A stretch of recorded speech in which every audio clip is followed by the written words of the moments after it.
Doctor BR Ambedkar Konaseema జిల్లా అమలాపురంలో వికలాంగుల పెన్షన్ల మంజూరులో అవకతవకలు జరుగుతున్నాయని ఆరోపిస్తూ జిల్లా కలెక్టర్కు ఫిర్యాదు అందింది.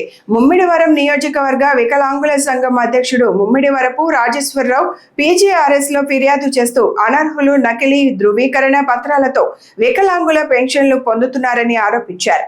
ఫిర్యాదులో పేర్కొన్న ఆరోపణలపై అధికారులు సమగ్ర విచారణ జరిపి అర్హత లేని లబ్ధిదారులను గుర్తించి వారిపై చట్టపరమైన చర్యలు తీసుకోవాలని ఆయన్ను డిమాండ్ చేశారు.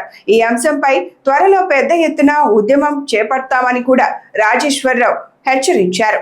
నా పేరు ముమ్మిడి రాజేశ్వరరావు. నేను వికలాంగ నాయకుడిని.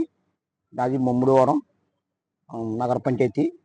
మా నగర పంచాయతీలో దోనిపాటి పవన్ కుమార్ అని ఒక అబ్బాయి, అతను వికలాంగుడు కాదు. యాక్సిడెంట్ వల్ల అతను 2012 నుంచి పెన్షన్ 6000 పొందుతున్నాడు. దానికి అతనికి షాప్ ఇంజనీర్ అతను ఆగుతుంది వాళ్ళకి అలా అని పేరు కిట్టప్ప, దూరపడి కిట్టప్ప గారు. వాళ్ళకి ఆగుతుంది 3 ఆగుతుంది వాళ్ళకి. కనీసం ఆ వికలాంగుల గురించి అసలు వికలాంగులకి న్యాయం జరగట్లేదు. ఎందుకంటే చాలామంది వికలాంగులకి పింఛన్ రావట్లేదు. చాలామంది బలైపోయినారు.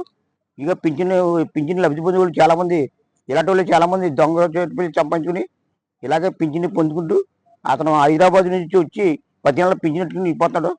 మరి అతని గురించి మేము కంప్లైంట్ ఇచ్చాము ఈ రోజుని కలెక్టర్ గారికి. దాని గురించి మీరు వెంటనే స్పందించి దీన్ని ప్రతి ఒక్కరికి చేసి అందరికి తెలియపరిచి ఈ న్యూస్ ప్రతి ఒక్కరికి తెలియపరిచి అందరికీ తెలియపరిచి ఈ సమస్య ఒక్కరిదే కాదు, చాలా మంది ఎక్కువ ఉన్నారు దొంగలు. ఆ వికలాంగులు ఉన్నారు, వికలాంగులు దొంగలు ఉన్నారు, చాలా మంది ఎక్కడ చేసిన వాళ్ళు. వాళ్ళందరినీ తొలగించి అసలు వికలాంగుడికి పెన్షన్ ఇవ్వాలని కోరుకుంటున్నాము. చాలా మంది మంచమైన వాళ్ళకి 15 ఇవ్వట్లేదు. కనీసం మన తిరిగి వాళ్ళకి 15 ఇచ్చారు.